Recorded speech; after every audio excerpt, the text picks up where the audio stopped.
Hi, welcome back.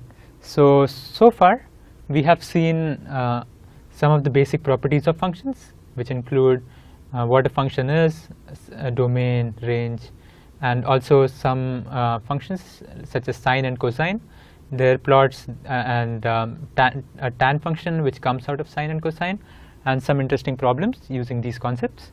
Today we will learn a few more definitions as well as do some problems using algebra of functions. So let's say you have two numbers. You often do operations on them. So let's say I have two numbers 1 and 2, and I can add them, I can subtract them, I can multiply them, I can divide them, and do a lot more things. Let's say I have two variables, x and y. I can do similar operations, and you have seen them in your previous classes, and even like solve linear equations, solve quadratic equations, solve equations with multiple variables, and so on. Now what about functions? Can they be added? Can they be subtracted? So that's a very it seems a very simple question, and also actually it's also a very very important question. So because a variable or a number, they are just like single quantities which are being added, but a function is actually defined for a lot of is defined over its whole domain. So let's say if you have sine of x, which is given like this, and you have x, which is given like this,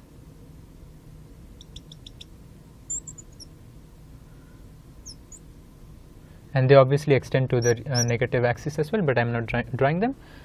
Can you add these two functions, and what does it mean to add these two functions? So essentially when you are so the answer to this question is yes, functions can be added. So if you have f of x and g of x, you can definitely go ahead and add them. And what it means is for each point x, you will add f, you will find out the value of f of x, here let's say sine of x, and g of x, let's say x, and then add those two values. So in case you were trying to plot sine of x plus x, you will take for each value of x the value of x, the value of sine of x, and add both of them. And this is what is called addition of functions. So in that case, in variables or numbers, you are adding only once, but here you are adding along the whole domain. So again, like the term domain comes up, so we need to figure out what happens to the domain when we are adding two functions, or what happens to the range when we are adding two functions, and so on. So another way to write addition of two functions is through this notation. So if two functions are to be added, they could be written as f plus g and of x is equal to f of x plus g of x. And in similar vein, we can have f minus g of x, which is f of x minus g of x, and f multiplied by g of x, which won't come as a surprise, is just f of x multiplied by g of x. And if you are dividing them, it will be f of x upon g of x. So this is let me just write it.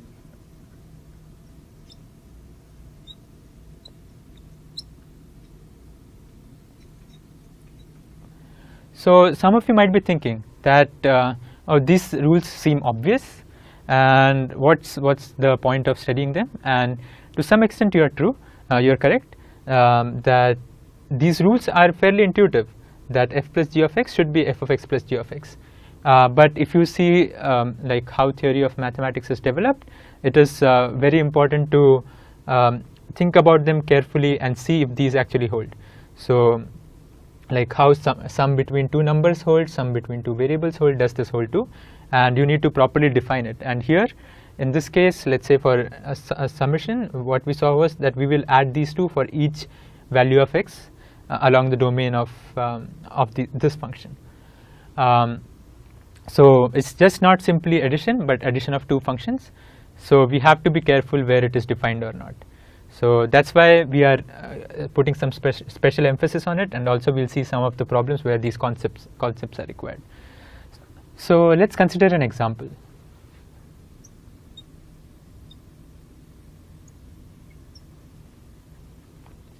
Let's say f of x is equal to square root of x, and g of x is equal to sine of x. Now clearly we can define algebra of functions, like we can define new functions using these two functions. So let's take the addition of these two functions, f plus g of x.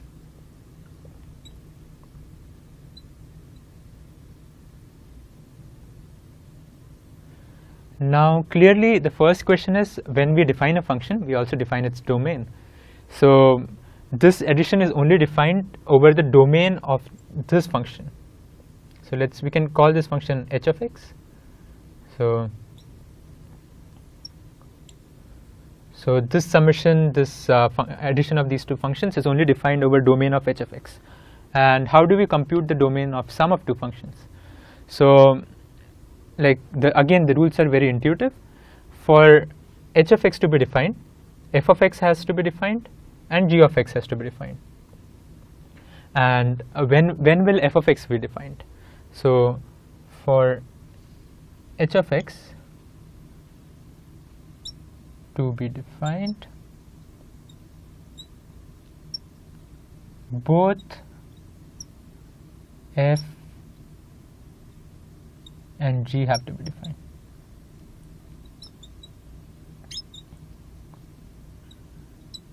So mathematically, if you want to write this statement, this essentially means that domain of h is equal to domain of f, domain of g, and their intersection. So when f exists and when g exists, and g exists. So remember, the emphasis is on and. The h also exists. So that's how we can define the domain of a function which is obtained by addition of two functions. And let's say you want to find out the range. So for range, it's not as easy.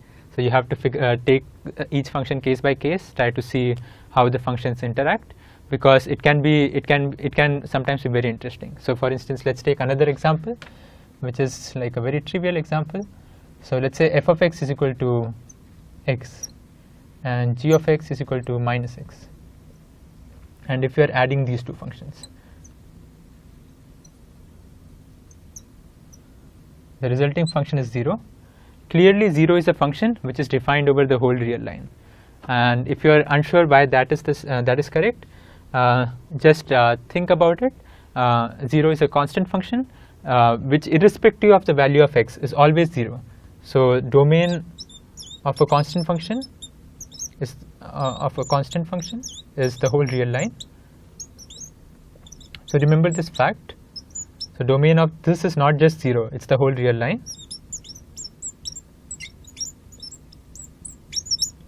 And in our case, domain of x and domain of minus x is also the whole real line.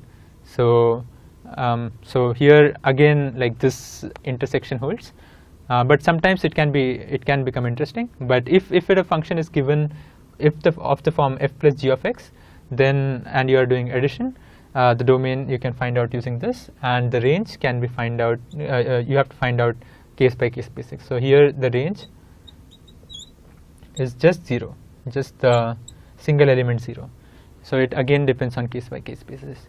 Now we have this additionally interesting, so in both addition and subtraction, the domain is given by the intersection. Even in multiplication, the same holds true. In the division, we have this extra condition of g being in the denominator. So in all of these, this criteria has to hold true. So this is fairly important, and you should know this while solving problems. So whenever two functions are being added, subtracted, multiplied, or divided, both the functions which are involved have to be defined, which implies which results in this intersection. But if there is division, you also have to remove the points where g of x does not exist. So last time we saw the example of, so I will not repeat the example, but last time we saw example of sine of x upon cos of x is tan of x. So this is again obtained by algebra of functions, where we took one function, divided it by another function, so it is of this format, and we know range of sine, range of cosine, and domain of sine, domain of cosine, and from that we can figure out domain and range of tan. But an additional thing along with this condition that we have to keep in mind is cosine sometimes goes to 0, so we have to exclude those points from the domain of tan of x. So this is this is something that you should try. So these are some fairly useful concepts. These to some of you they might seem very simple or very intuitive, but still care has to be taken in order to define them, and care has to be taken while adding functions, subtracting functions. Both of them have to exist, and they should not if it's being divided by some other function, they should the resulting function should have like while defining the domain of that function, we have to take care that the denominator is 0 at times. And again, finding out the range is slightly tricky. Sometimes you have to plot that function. Sometimes you have to see both of them both of the functions and see how are they interacting. For instance, in this case, the range of this is the whole real line, the range of this is the whole real line, but the range of this is just a single element. So be careful of that, and obviously do a lot of questions so that you can work with addition, subtraction, multiplication, and division of functions. Now these are some concepts that you have already seen. So and they appear in almost like a lot of problems. So let's take a simple problem where we have f of x is x and g of x as 1 over x, and we want to find out the range and domain of this function. So again, the range for the domain is simply domain of this and domain of this and intersection of both if we are considering addition. And range is something for which you will create some plots and try to figure it out. So do some questions, like so find out the range. It will be an interesting exercise, and that will also allow you to see how the plots of these functions looks and how to draw the plots of these functions. So we have seen addition, subtraction, multiplication, and division, but there is another important way in which functions interact, and that's the thing that we'll see next.